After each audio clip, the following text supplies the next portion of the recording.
And the river still shines and shimmers in the light as it did in our grandfather's day, when they rode all night to fish in the morning and lived in Willapa Bay. I'm going to bet that's going to be true for our next Fisher poet. She grew up in a trolling salmon family in southeast Alaska. She fished a few seasons in Elfin Cove. For the last 10 years, she's been running a tugboat as crew and operator here on the Columbia River. For her first time up here on the stage, give us a big, loud welcome for Megan Emerson.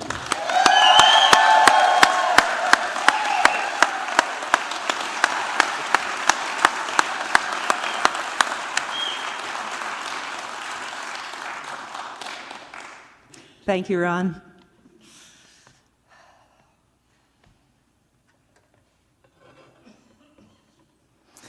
You might think the most dangerous time for a tugboat on the Columbia River is when the spring floodwaters are raging, or at night when it's blowing 90, or in January when the spray is freezing over the bow and onto all the winches.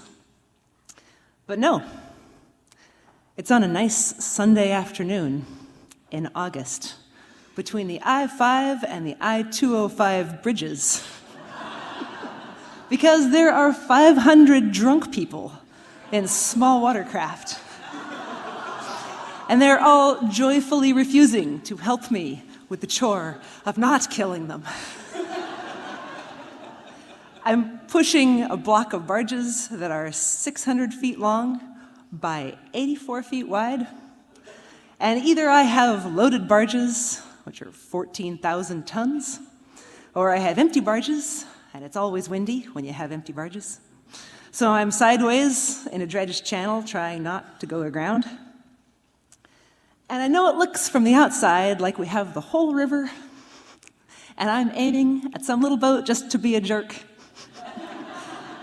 But it's really just me up there, white-knuckled, binoculars glued to my face, begging, please move, please move, please move, while I try not to go aground. And here's some of the people that I'm talking to when I say that. There was the Still Crazy, a sailboat that swerved right in front of me, running down the wind, wing on wing. And they lost.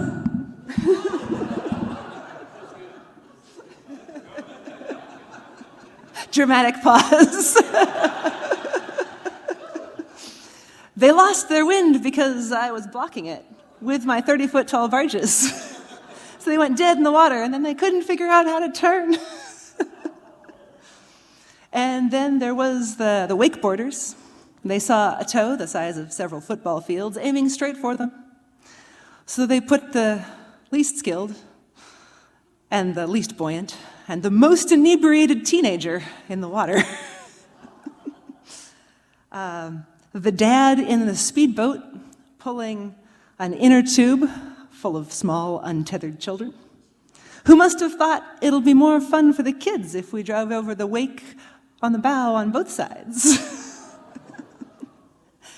Hold on, little Sally. Wait, how many kids did we have again? That's a good thing we got them all matching camo swimwear. And then there was a cabin cruiser about 40 feet long, and I don't know if it was being driven by a ghost, because it backed at about 6 knots, all the way across the shipping lane in front of me. Not a single person visible on board. Nobody in the wheelhouse. Couldn't find them with the binoculars, just backing off into the sunset. Were they asleep? Were they dead? I'll never know. And it haunts me. I try with all my might to keep my fellow mariners safe. But sometimes, in the quiet of the wheelhouse, I do secretly hope that they develop an allergy to alcohol and maybe some kind of weird algae-based rash.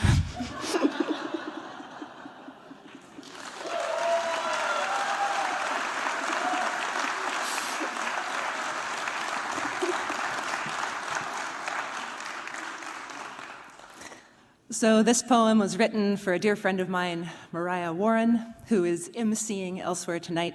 I've known her for 25 years. We went to high school together. And she does all the cool things that I wish I could do because I get seasick.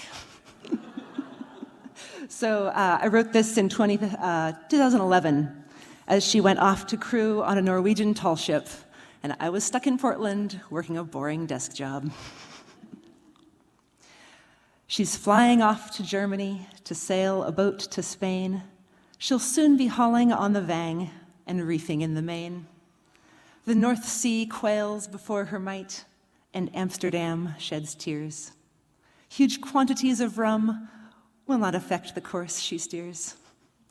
The syncopation of the waves will never give her pause. She'll wear her Helly Hansons and seductive lacy bras. Dearest, train your eyes upon that blurry green Faruno and tell us wild tales on your return to Juneau.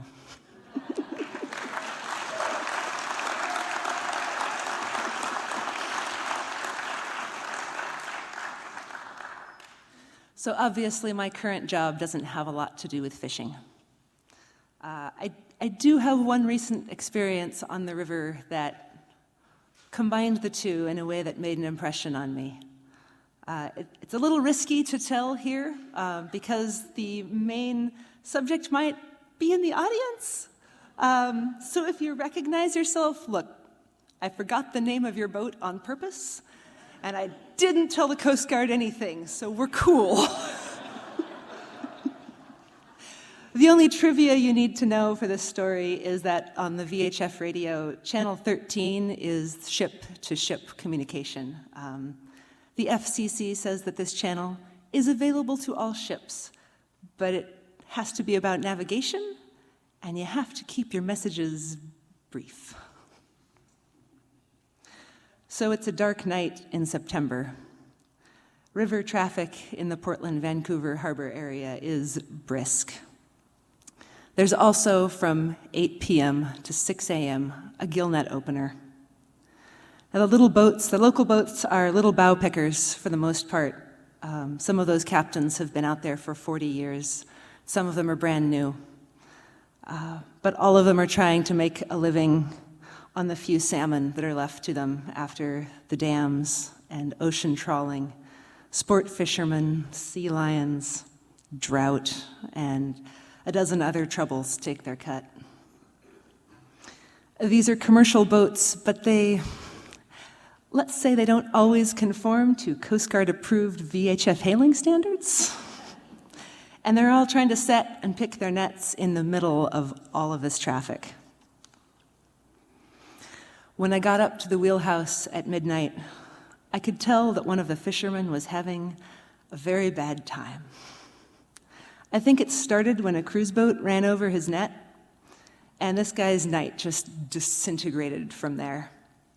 His GPS wasn't working, which he figured was probably sabotage or maybe a conspiracy. And he was swearing and bitter and trying to pick a good, satisfying fight with anybody on Channel 13. This guy had lost his cool, but he had not lost his stamina.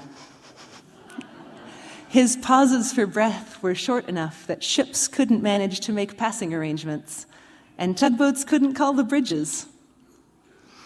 After an hour or so of ear-blistering monologue, a group of old-timers from the fleet started cutting in every time he unkeyed the mic to brutally and comprehensively shame him. It was a "dad is disappointed in your life choices" style emotional slaughter. 13 got real quiet for a good few minutes as we all paid our silent respects to the deceased. And then the ships started making arrangements again, and some gillnetters called them to make sure their nets weren't an inconvenience, and everyone was on their very best behavior. And then our guy came back from the dead. And he was on Channel 13 for another 4 hours.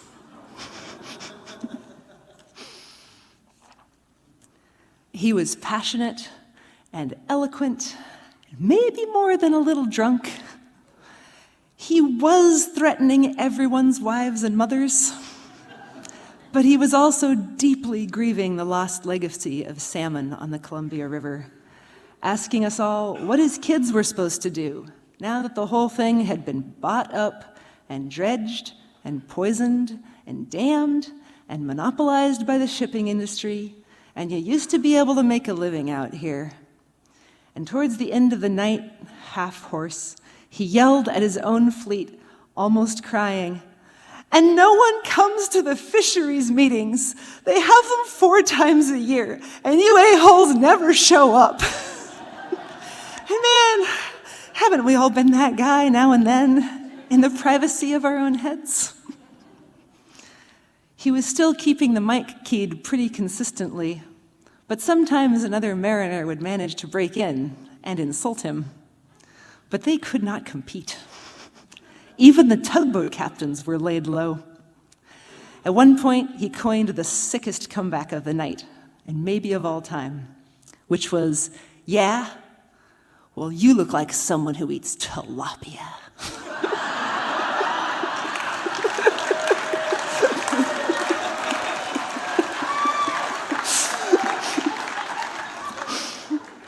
He finally got quiet around the end of my watch.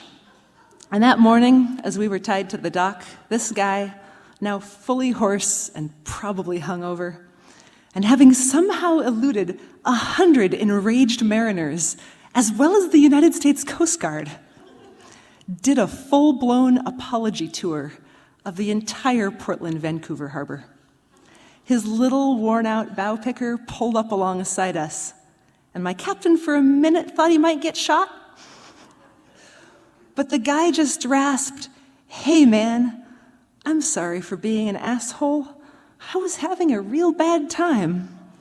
And then he gently handed a whole fresh king salmon to us across the deck.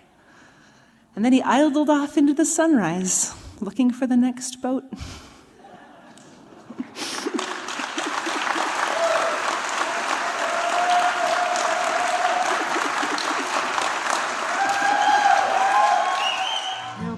The gentle wind or the dark blue sea, no more will stay thy hand, since Willie is safe.